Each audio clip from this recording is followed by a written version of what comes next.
தமிழக சட்டசபையில் தமிழக வெற்றிக் கழக அரசு தனது பெரும்பான்மையை நிரூபிக்கும் நம்பிக்கை வாக்கெடுப்பு இன்று நடைபெற்றது. நம்பிக்கை தீர்மானம் மீதான விவாதம் இன்று காலை 9:30க்கு ஆரம்பமானதை அடுத்து தொடர்ந்து வாக்கெடுப்பு நடைமுறை ஆரம்பமானது. தீர்மானத்துக்கு ஆதரவாக 144 சட்டமன்ற உறுப்பினர்கள் வாக்களித்தனர். 22 சட்டமன்ற உறுப்பினர்கள் எதிராக வாக்களித்தனர். 5 சட்டமன்ற உறுப்பினர்கள் நடுநிலை வகித்தனர். 61 உறுப்பினர்கள் வெளிநடப்பு செய்தனர். இதனையடுத்து தீர்மானம் வெற்றி பெற்றதாக சபாநாயகர் அறிவித்தார். வாக்கெடுப்பின் போது திமுக சட்டமன்ற உறுப்பினர்கள் அவையிலிருந்து வெளிநடப்பு செய்தனர். இந்த தீர்மானத்தில் அதிமுகவில் எடப்பாடி பழனிசாமி தலைமையிலான அணி எதிர்ப்பு தெரிவித்த நிலையில் SP வேலுமணி தலைமையிலான அணி ஆதரவு வழங்கியது. 144 சட்டமன்ற உறுப்பினர்களின் ஆதரவுடன் முதலமைச்சர் C. ஜோசப் விஜய் தலைமையிலான தமிழக வெற்றிக் கழக அரசு பெரும்பான்மையை நிரூபித்து ஆட்சியை தக்கவைத்துள்ளது.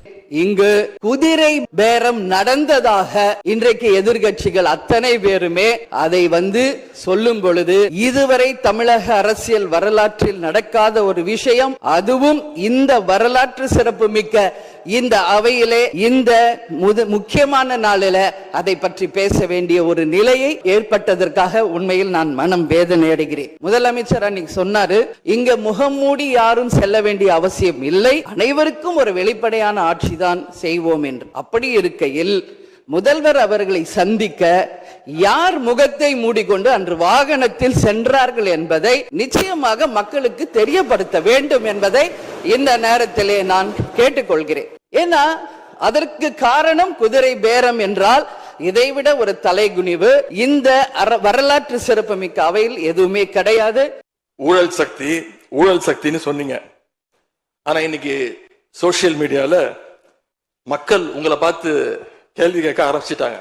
என்ன கேட்கறாங்க தெரியுமா? அந்த ஊழல் சக்தியோடு சேர்ந்து இருக்கக்கூடிய ஆளுங்கட்சிய இப்ப என்ன சக்தின்னு கூப்பிட போறாங்க. கிளீன் கவர்மெண்ட் சொன்னாங்க. இதுதான் உங்க கிளீன் கவர்மெண்ட் உடைய லட்சணமானு மக்கள் கேட்க ஆரம்பிச்சிட்டாங்க. உங்க ஆட்சியை பொறுத்த வரைக்கும் வெறும் இன்ஸ்டாகிராம்ல ரீல்ஸ் ஆட்சியா இல்லாம ரியல் ஆட்சியா நடத்துங்க. அது மட்டும்தான் மக்களுடைய கோரிக்கை. எங்களுடைய தலைவர், திராவிட முன்னேற்ற கழகத்துடைய தலைவர் முத்துவேல் கருணாநிதி ஸ்டாலின் அவருடைய கட்டளையின்படி நீங்க ஆட்சியை தொடர நாங்க தடையா இருக்க விரும்பல. திருமதி பிரேமலதா விஜயகாந்த் அவர்கள் உரையாற்றுகையில் மேலும் ஓரிரண்டு கருத்துக்களை தெரிவித்து தெளிவுபடுத்த வேண்டும் என்று கேட்டுக்கொண்டார்கள். I will rethink about it. குதிரை பேரத்தில் எமது அரசு ஈடுபடுகிறது என்று கருத்தை தெரிவித்த மாண்புமிகு உறுப்பினர் அவர்களுக்கு நான் ஒன்றை மட்டும் சொல்லிக் கொள்கிறேன். இந்த அரசு குதிரை வேகத்தில் செயல்படுகிற அரசே தவிர குதிரை பேரத்தில் ஈடுபடுகிற அரசு இல்லை என்பதை ஆணித்தரமாக தெரிவித்துக் கொள்கிறேன். நம் தமிழ்நாட்டின் முன்னேற்றத்திற்கு உழைத்த தலைவர்கள் வழிகாட்டிய கொள்கைகளிலிருந்து இம்மி அளவு விலகாமல் நிச்சயமாக இந்த ஆட்சி நடைபெறும். இதனிடையே முதல்வர் ஜோசப் விஜயின் ஜோதிடர் ரதன் பண்டித் வெற்றிவேல் முதல்வரின் அரசியல் பிரிவு சிறப்பு அதிகாரியாக நியமனம் செய்யப்பட்ட உத்தரவு ரத்து செய்யப்படுவதாக தமிழக அரசு அறிவித்துள்ளது. இந்த நியமனம் தொடர்பில் பல்வேறு கட்சிகளும் எதிர்ப்பு தெரிவித்ததை அடுத்து தமிழக வெற்றிக் கழக அரசு அந்த உத்தரவை ரத்து செய்துள்ளது. புதுச்சேரி முதல்வராக ரங்கசாமி 5வது முறையாக இன்று பதவியேற்றுள்ளார். இதனையொட்டி புதுச்சேரி மாநில முதல்வர் அமைச்சர்கள் பதவியேற்பு விழா துணைநிலை ஆளுநர் மாளிகை வளாகத்தில் இன்று காலை நடைபெற்றது.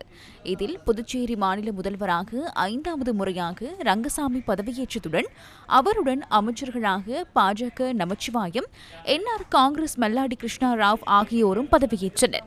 புதுச்சேரியில் தேசிய ஜனநாயக கூட்டணியின் தலைவர் ரங்கசாமி தலைமையில் மீண்டும் கூட்டணி ஆட்சி அமைந்திருந்தமை குறிப்பிடத்தக்கதாகும்.